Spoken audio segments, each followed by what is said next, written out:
The cold that night didn't just bite it, sank deep into Lily.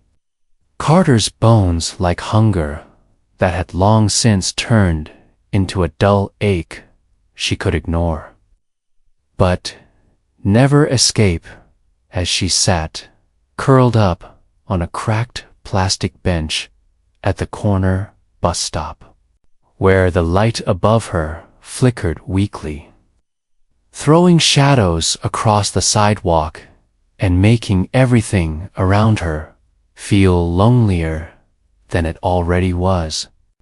Her breath came in visible puffs, each one a small signal to the world that she was still here, still alive, still trying to make it home after 16 hours at the hospital where she worked as a nurse. Not because she loved it, though she did, but because there was no other choice after her father died 3 years ago, and her mother's health began to deteriorate faster than they could pay for.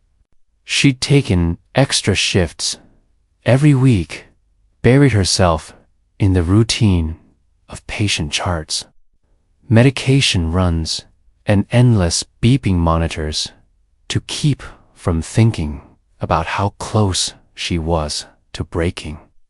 How many times she'd gone without lunch or dinner. How the lights in her apartment had flickered for days. Because she couldn't afford to fix the fuse box, or how her phone service had been cut off 2 days earlier, and she hadn't told anyone out of shame.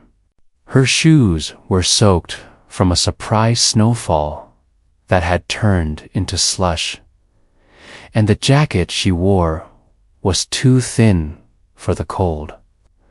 A hand-me-down from a neighbor whose son had outgrown it, and her fingers were wrapped tightly in the sleeves just to keep the tips from going numb. She didn't even know if the bus was still coming. It was almost midnight, and the schedule had been unreliable all month, but she sat there anyway. Because walking 5 miles in the snow wasn't something her blistered feet could handle tonight.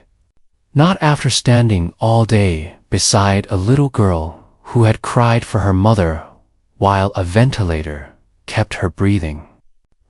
Lily had cried too, but silently, inside, in a place that had long grown tired of hope. And now she stared down the empty street, wondering if tonight would be the night she collapsed right here and no one would notice. Just then, headlights appeared. In the distance, too bright and too smooth to be the sputtering city bus. And she instinctively sat up straighter, unsure if she should feel fear or relief as the black SUV slowed down and rolled to a gentle stop in front of her. The tinted window on the passenger side slid down with a quiet hiss, and a deep, calm voice drifted out into the freezing air. "You look cold," the man said, simply, without judgment or pity. And for a moment, Lily didn't answer, too startled by the warmth in his tone. "I'm fine," she finally replied, voice barely audible over the wind, even as her teeth chattered from cold, her lips dry and cracked. The man stepped out of the SUV, wearing a thick wool coat and leather gloves, and approached her not too fast, not threateningly, just carefully, respectfully, as if she were something fragile. Without a word, he removed his coat and gently placed it around her shoulders. The sudden warmth, almost unbearable against her frozen skin. "You're not fine," he said, quietly, looking into her eyes in a way that made her want to look away, but couldn't. "Please, get in the car. Let me take you somewhere warm." Her instinct told her to say no, that this was a bad idea, that strangers offering rides in the middle of the night weren't to be trusted, but her body, her heart, and something in his eyes disagreed. He wasn't aggressive. He didn't even touch her except to offer the coat. And more than anything, he looked tired, physically, but in the soul-deep kind of way that Lily recognized immediately, because she wore the same look every day.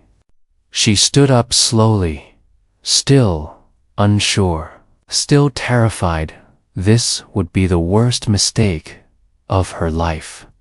But then he held the car door open, stepped aside, and said, "I promise, I'm not crazy.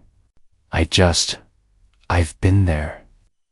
And I can't drive away knowing someone else is." She got in. Blasting from the vents made her eyes water. The door clicked shut, sealing her into a space that smelled like leather and cologne. And the man climbed in beside her, pulled gently out into traffic, and drove without saying another word. For a long time, they sat in silence. The radio played, something soft, classical maybe, and she let her head fall back against the headrest, soaking in the warmth like sunlight after too many winters. Then she glanced at him, sharply dressed, clean-shaven, expensive watch. But no arrogance in his posture and recognition hit her like a shock. She'd seen his face before. At the hospital, on a plaque beside the new children's cancer wing. His name was Daniel Whitaker, billionaire tech CEO, one of the youngest self-made moguls in the country. And he was driving a nurse home in the middle of the night with no cameras, no bodyguards, no agenda she could understand. "Why are you doing this?" she asked, her voice barely above a whisper. "Why me?" He glanced over at her, then back at the road. "Because you looked like you'd forgotten what warmth feels like," he said, not meaning the weather. "And I know what that's like." He didn't elaborate, and she didn't press. But his words stayed with her as they pulled into the underground garage of a sleek high-rise building that looked like something out of a different world. She expected him to drop her off at the curb, maybe hand her some money and disappear. But he didn't. Instead, he parked, turned off the ignition, and said, "Come upstairs. I have soup and a heater that doesn't take 2 hours to work." She hesitated. "I can't pay you back." His answer was immediate. "I'm not asking you to." Her legs trembled as she got out of the car and followed him to the elevator, each step feeling like a surreal dream. And when the doors opened to a sprawling penthouse with windows overlooking the whole city, she gasped quietly but didn't say a word. He motioned toward the couch. "Sit. I'll heat something up. You're not allergic to anything, are you? She shook her head. He smiled faintly and disappeared into the kitchen. 10 minutes later, he returned with a steaming bowl and a blanket. Setting them down beside her like a host, not a rescuer, not a hero, just someone being decent. She ate slowly, unsure how to act in the presence of someone like him. But he didn't stare or interrupt. He sat across from her with a cup of tea and asked about her shift, and then he listened. Really listened. For the first time in months, Lily found herself talking without filters out the broken hospital system. About how many times she'd cried in the supply closet, about her mom, her brother, her fear that she was never enough. And he didn't interrupt or give advice. He just sat there, nodding, sometimes smiling sadly, sometimes shaking his head. When she was done, she was surprised to find tears on her cheeks and an unfamiliar feeling in her chest, relief. He stood, walked over, and handed her a box of tissues. "You're allowed to cry, you know," he said. "Strong people cry too." She almost laughed, but it came out as a choked breath. I didn't think anyone still believed that. He looked out the window then, eyes distant. "My mother was a nurse," he said finally. "Worked night shifts. Gave everything to keep food on the table. I saw what it did to her." He turned back to Lily. "I can't change the whole system, but I can make sure that at least tonight, someone like her gets home safe, warm, fed, seen." The words hit her like a wave. She didn't realize how badly she'd needed to be seen until now. He offered to call her a cab, but she shook her head. "I think I just want to sleep." He gave her the guest room.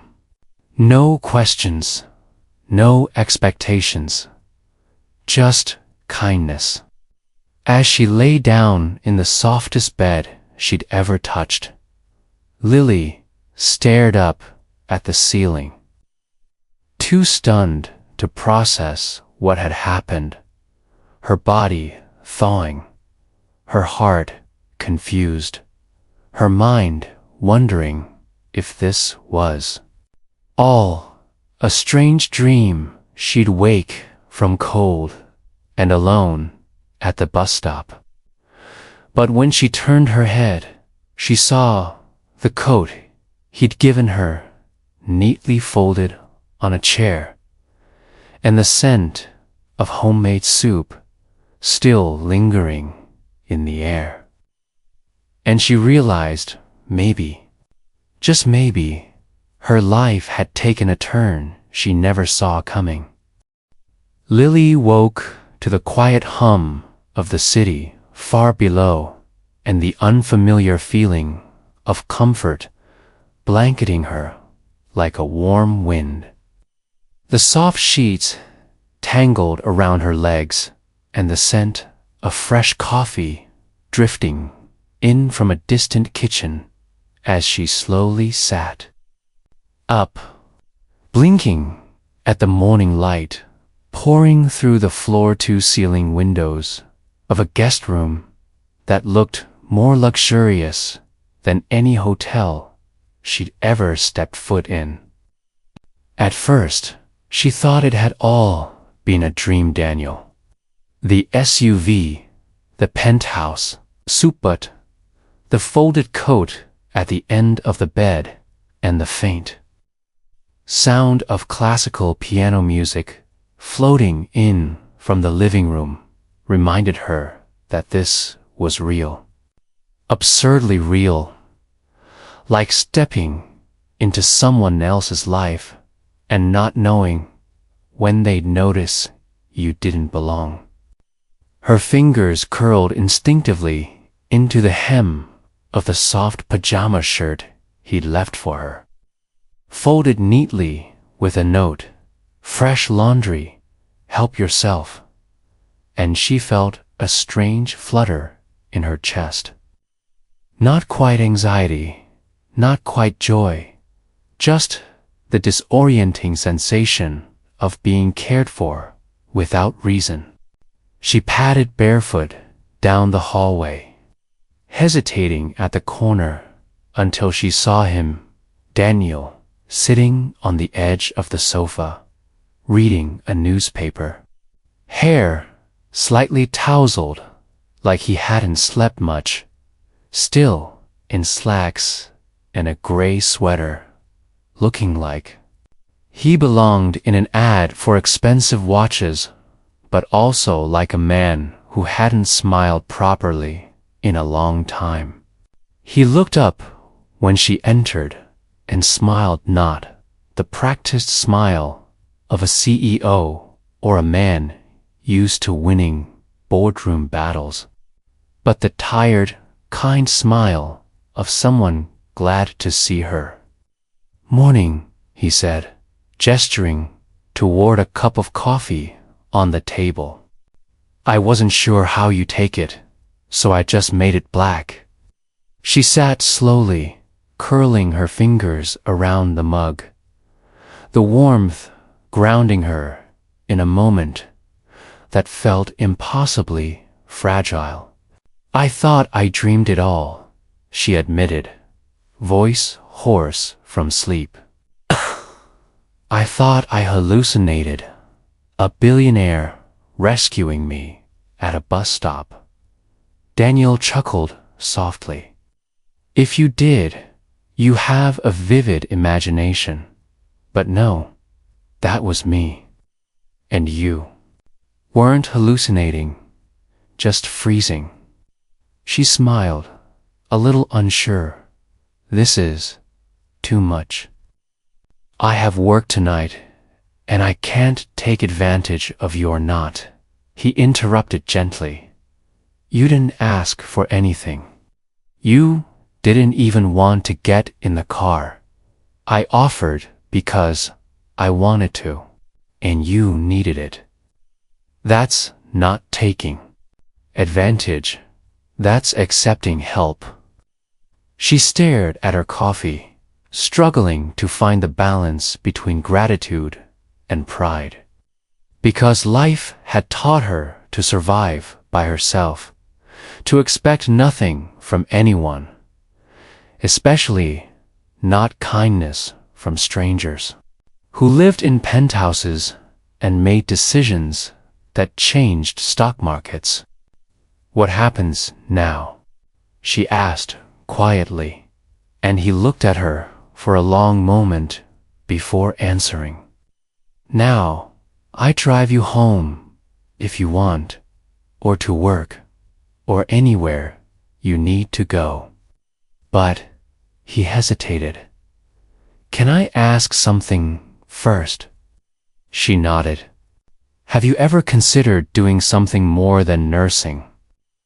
The question hit her like a slapnot, because it was insulting, but because it carried an assumption she'd long buried under hospital shifts and overdue bills.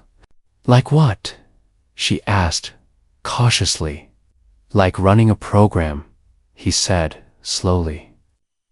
"For people like you, nurses, caregivers, people who hold the system up while it squeezes them dry." He set down the paper and leaned forward. "You know more about the broken parts of healthcare than most executives ever will." And you know what it's like to be unseen, unheard, unpaid. That makes you dangerous in the best way. Lily's heart beat faster, but she shook her head. I'm not qualified for anything like that. Daniel tilted his head. Are you sure? Because from what you told me last night, you've been leading entire wings of a hospital without the title. You keep patients alive, train new hires, fix what's broken without being asked. If that's not leadership, I don't know what is. She blinked, stunned, silent. No one had ever called her a leader. They'd called her strong, dependable, hardworking, but never a leader.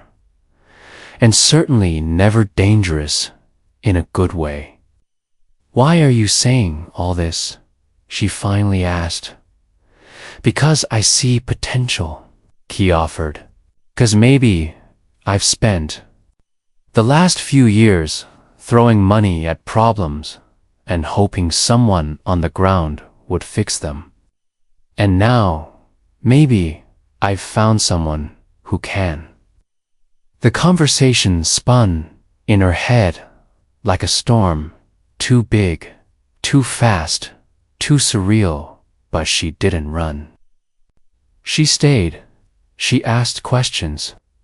They talked for 2 more hours about broken systems and burnout, about his mother and her declining health, about the reasons he built a medical software company in the first place and the guilt he carried for getting rich while nurses like Lily could barely afford bus fare.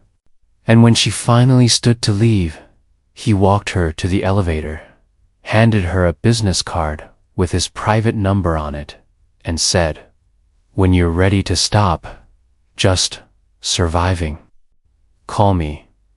She nodded, too overwhelmed to promise anything. But her fingers closed tightly around the card as she walked away. Over the next few days, everything felt different. The hospital still ran her ragged. The hours were still brutal. But something had shifted. Her feet hurt less. Her voice felt stronger. And every time she thought about giving up, she remembered the way Daniel had looked at her, not with pity, but with belief. 1 week passed, then 2, and then, on a night much like the one they'd first met, Lily found herself at the same bus stop, coat zipped up, exhausted beyond words, when a luxury SUV slowed again. Her heart stopped for a second before she realized it wasn't Daniel Litt, was just a car. And that was the moment she pulled out his card and finally made the call. "I'm ready," she said when he answered. "I don't know what I'm doing, but I'm ready." He didn't hesitate. "Good. Come in tomorrow. There's someone I want you to meet." The next morning, Lily stepped into a sleek office building with trembling hands and an old jacket, completely out of place among suits and heels. But Daniel met her in the lobby with the same warm smile and walked her straight into a glass-walled boardroom filled with unfamiliar faces. "This," he said, gesturing toward her, "is Lily Carter. She's going to help us build something better." Murmurs, confusion, but Daniel held up a hand. "You all read reports. She lived them And if you're smart, you'll listen to her. That was the beginning. At first, she sat in meetings, in silence, afraid to speak, unsure what value she brought. But then, she started sharing stories, real ones, about patients forgotten in hallways, about nurses working triple shifts, about the burnout no algorithm could measure. And the more she spoke, the more the room leaned in. She wasn't quoting data. She was telling the truth, and it changed everything. Within weeks, Daniel offered her a full-time position. Within months, she was helping design a nurse-led wellness initiative that would roll out in 20 hospitals across the state. The paycheck was more than she'd ever dreamed. But it wasn't the money that made her cry the first night she opened her fridge and saw groceries that wouldn't run out. It was knowing her mother could get proper care, that her brother's memory hadn't been for nothing, that someone like her, a girl from a forgotten neighborhood with secondhand shoes and a full heart, had been given a seat at a table that was never meant for her. One night, after a long meeting, she and Daniel sat alone in the rooftop garden of the office building, the city lights spread out beneath them like stars. "Do you ever think about that night?" she asked at the bus stop. He nodded, slowly, all the time. She smiled. "What if you hadn't stopped?" He looked at her, eyes soft. "What if you hadn't said yes?" Silence lingered between them, not awkward, but deep, heavy with everything they now knew about life. Timing and the invisible threads that connected two very different people in the middle of one bitter night. "You know," he said after a while, "you saved me too." She laughed. "You're a billionaire. You live in the sky. What could I possibly have saved you from?" He looked out over the skyline, voice barely audible. "From forgetting." "Why I started all this?" She didn't answer. She didn't need to. She simply leaned back and let the wind tangle through her hair. Heart full of something she never thought she'd feel again. Not just hope, but purpose. And maybe, just maybe, something more. Lily stood backstage in a navy blue dress she never thought she'd own. Hands trembling, not from fear, but from the surreal weight of the moment. Listening to the murmurs of an audience that included not just hospital administrators and healthcare workers, but news cameras, corporate partners, and young nurses who had flown across the country just to hear her speak. The same girl who once cried into vending machine coffee during overnight shifts and who had nearly collapsed at a frozen bus stop the night she met the man who had changed everything. Daniel Whitaker, now sitting front row, eyes locked on her, with quiet pride as she smoothed her dress and stepped into the spotlight. Her name echoed through the auditorium as the host announced her as the keynote speaker for the nationwide launch of the Nightingale Initiative, a revolutionary support and mentorship program for frontline medical staff that she had helped build from nothing alongside Daniel and a growing team of dreamers, all of whom believed in creating something better for those who carried the weight of the world in hospitals across America.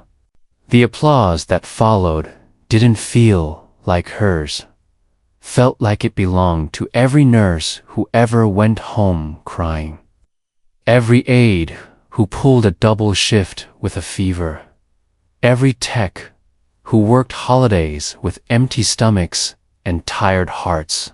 And as Lily stepped to the podium and looked out at the sea of expectant faces, her voice didn't shake as she began to tell her story. Not the polished version, but the raw one.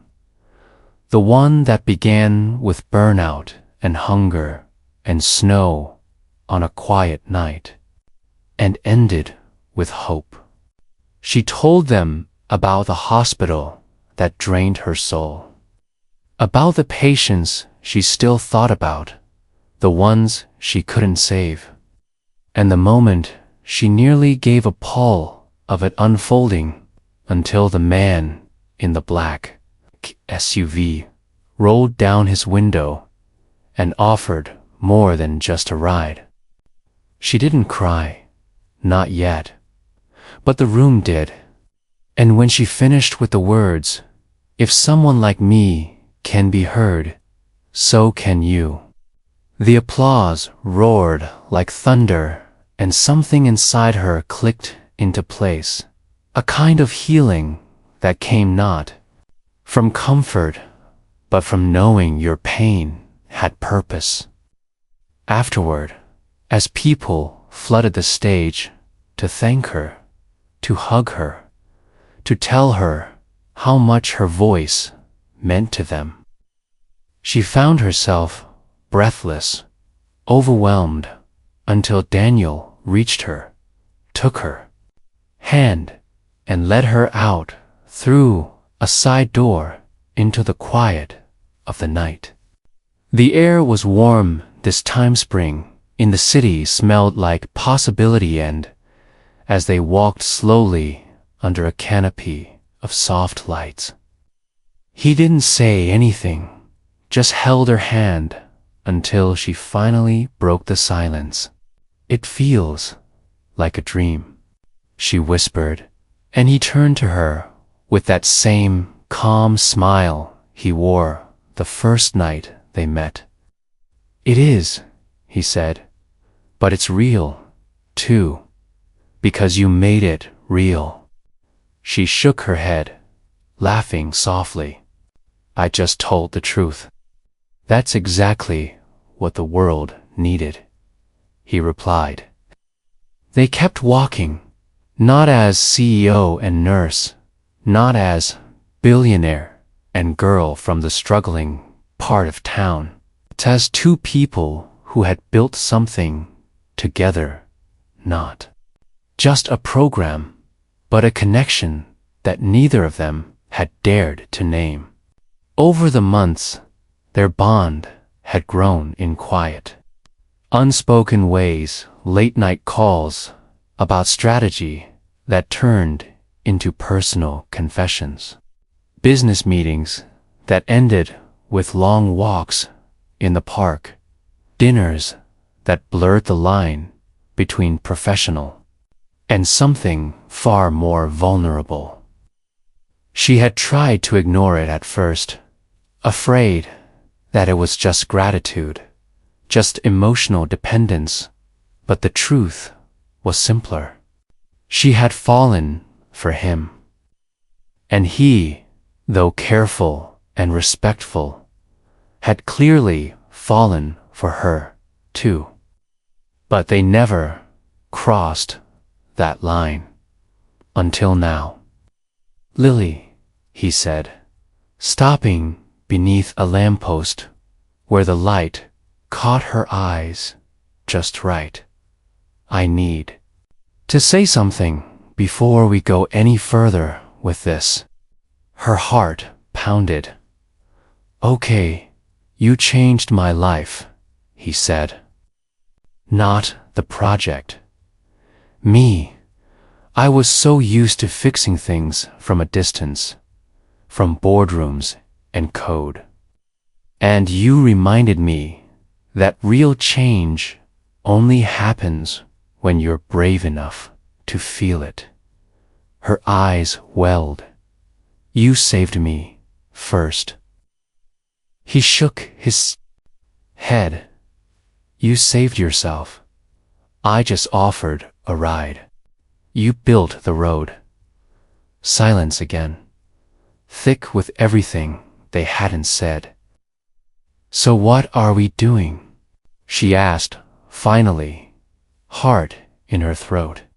He smiled, soft, certain. "Whatever you want. No pressure. No expectations. But if you're feeling even half of what I am," she interrupted. "And I don't want to wonder anymore." He didn't hesitate.